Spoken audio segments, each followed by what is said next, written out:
Hello दोस्तों, Aaron classes में आपका स्वागत है। आज अपन वर्ग 3 के ओल्ड 2011 के पर्यावरण पेपर के 30 क्वेश्चन को हल करेंगे। कांटेदार झाड़ियाँ मिलती है। गर्म एवं आर्द्र उष्ण कटिबंधीय जलवायु, गर्म एवं शुष्क रेगिस्तानी जलवायु, ठंडी ध्रुवीय जलवायु या इनमें से कोई नहीं। तो इसका आंसर होगा गर्म एवं शुष्क रेगिस्तानी जलवायु। सुनहरा रेशा किसे कहते हैं?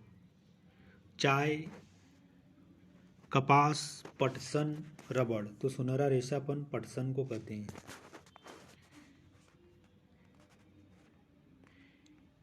किस ग्रह को पृथ्वी का जुड़वा ग्रह के नाम से जाना जाता है? बृहस्पति, शनि, शुक्र, मंगल। तो पृथ्वी का जुड़वा ग्रह के नाम से शुक्र ग्रह को जाना जाता है। विश्व का सबसे ऊंचा पठार कौन सा है? दक्कन का पठार, मालवा का पठार, छोटा नागपुर का पठार, तिब्बत का पठार। तो विश्व का सबसे ऊंचा पठार तिब्बत का पठार।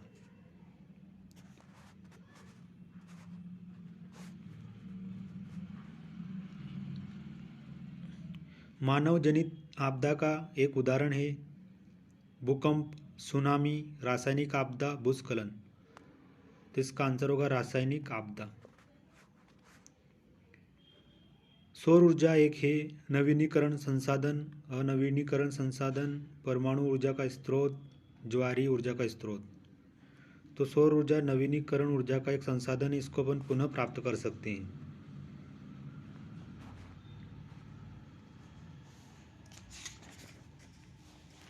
इनमें से किस राज्य में काली मिट्टी पाई जाती है? जम्मू कश्मीर, गुजरात, राजस्थान, झारखंड।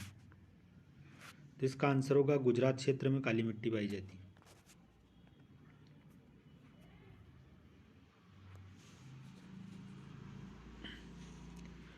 निम्न में से कौन सा उद्योग दूरभाषा, कंप्यूटर आदि संयंत्र निर्मित करने में आता है? स्टील उद्योग, इलेक्ट्रॉनिक उद्योग, एल्यूमिनियम उद्योग, सूचना प्रौद्योगिकी। तो इसका आंसर होगा सूचना प्रौद्योगिकी।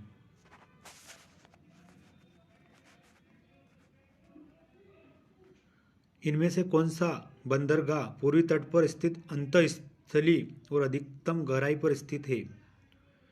चेन्नई, तूतीकोरिन, पारादीप, विशाखापट्टनम। तो सबसे गहरा बंदरगाह अपनी है विशाखापट्टनम। ग्रीन हाउस प्रभाव के कारण कौन सी गैस है? Oxygen, nitrogen, carbon dioxide, hydrogen. तो ग्रीन हाउस प्रभाव में सबसे प्रमुख गैस है कार्बन डाइऑक्साइड। कौन सा जल प्रदूषण का स्रोत नहीं है? औद्योगिक कचरा, रेडियो एक्टिव कचरा, खानों से प्राप्त कचरा, कृषि प्राप्त कचरा। तो रेडियो एक्टिव कचरा जल प्रदूषण नहीं करता है।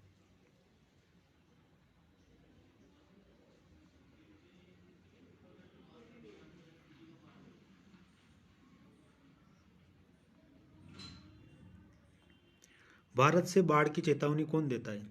केंद्रीय जल आयोग, सिंचाई एवं बाढ़ नियंत्रण विभाग, जल संसाधन विभाग। तो इसका आंसर है उपयुक्त सभी।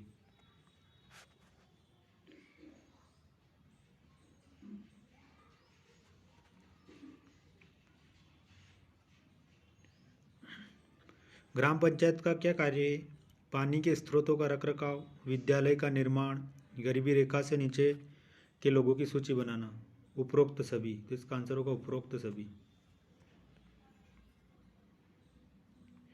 निम्नलिखित में से कौन सा आपदा पर्यावरण के कारण उत्पन्न होती है? भूस्खलन, वनों की आग, बाढ़ एवं सूखा या उपयुक्त सभी। तो इसका आंसर होगा उपरोक्त सभी। इंदिरा गांधी नहर परियोजना का लाभ किस राज्य को हो रहा है? केरल, उत्तर प्रदेश, राजस्थान, मध्य प्रदेश। तो इसका आंसर होगा राजस्थान।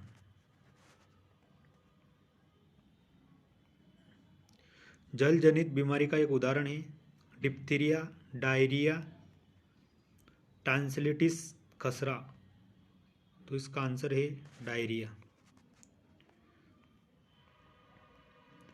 पर्यावरणीय शिक्षा का उद्देश्य है पर्यावरण की सुरक्षा एवं संरक्षण, पर्यावरण के संसाधनों का अधिकतम उपयोग, पर्यावरण संसाधनों का न्यूनतम उपयोग। तो इसका मुख्य उद्देश्य है पर्यावरण की सुरक्षा करना एवं पर्यावरण संरक्षण। निम्नलिखित प्रतियोगिताओं में किसका संबंध पर्यावरण के प्रति जागरूकता बढ़ाने से है? ग्रीन ओलंपियाड, वन महोत्सव, पर्यावरण प्रदर्शनी, पर्यावरण दिवस। तो इसका आंसर होगा ग्रीन ओलंपियाड।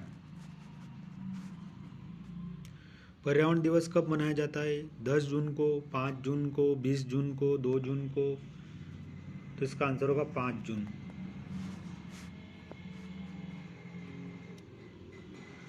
विकास किस रणनीति के द्वारा विद्यालय के दिलो दिमाग में पर्यावरण के प्रति रुचि जागरूकता पैदा कर सकता है? खेलकूद के द्वारा, पाठ्यक्रम एवं पाठ्य सहगामी क्रियाओं के द्वारा, परीक्षाओं के द्वारा, या इनमें से कोई नहीं। तो इसका आंसर है पाठ्यक्रम एवं पाठ्य सहगामी क्रियाओं के द्वारा वह रुचि उत्पन्न कर सकता है। भारतीय संविधान द्वारा प्रदत्त मौलिक अधिकारों का मुख्य उद्देश्य क्या है? बच्चों का संपूर्ण विकास, पुरुषों का संपूर्ण विकास, महिला सशक्तिकरण, नागरिकों के व्यक्तित्व का संपूर्ण विकास। तो इसका आंसर होगा नागरिकों के व्यक्तित्व का संपूर्ण विकास। सामाजिक विज्ञान में कौन सा घटक शामिल नहीं है? इतिहास, भूगोल, राजनीतिक विज्ञान, व्यावसायिक अध्ययन। तो इसका आंसर होगा व्यावसायिक अध्ययन सामाजिक विज्ञान में शामिल नहीं है। पाठ्यक्रम का वह क्षेत्र जिसका परीक्षण अंकों के द्वारा नहीं किया जा सकता है? स्वास्थ्य, संगीत, योग, उपरोक्त सभी। तो इसका आंसर होगा उपरोक्त सभी। निम्नलिखित में से कौन सी पर्यावरण की समस्या नहीं है? जल की बर्बादी, जल का संरक्षण, भूमि अपवर्तन, वनों का विनाश। तो इसका आंसर होगा जल संरक्षण, ये पर्यावरण की समस्या नहीं है।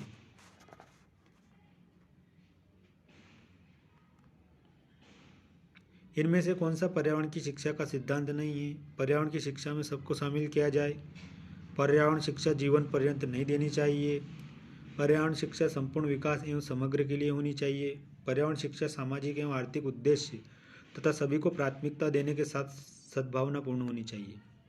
तो इसका आंसर है पर्यावरण शिक्षा जीवन पर्यंत नहीं देनी चाहिए, ये इसका सिद्धांत नहीं है। नीली क्रांति किससे संबंधित है? दुग्ध उत्पादन, फूल उत्पादन, मत्स्य उत्पादन, फल उत्पादन। तो इसका आंसर है नीली क्रांति मत्स्य उत्पादन से संबंधित है। इनमें से कौन सा मानवीय पर्यावरण का घटक नहीं है? भूमि, समुदाय, परिवार, धर्म। तो इसका आंसर होगा धर्म। द्रवित मैग्मा से बनी चट्टाने को क्या कहते हैं? आग्नेय चट्टाने, अवसादी चट्टाने, कायांतरित चट्टाने। इसका आंसर होगा आग्नेय चट्टाने। निम्नलिखित में से कौन सी गैस हमें सूर्य की हानिकारक किरणों से बचाती है? Carbon dioxide, nitrogen, ozone, oxygen. तो ओजोन अपन को सूर्य की पराबैंगनी किरणों से बचाती है। जल वृष्टि तरल रूप में पृथ्वी में आती है उसे क्या कहते हैं? बादल, हिम, वर्षा, जलवाष्प। इसका आंसर होगा वर्षा।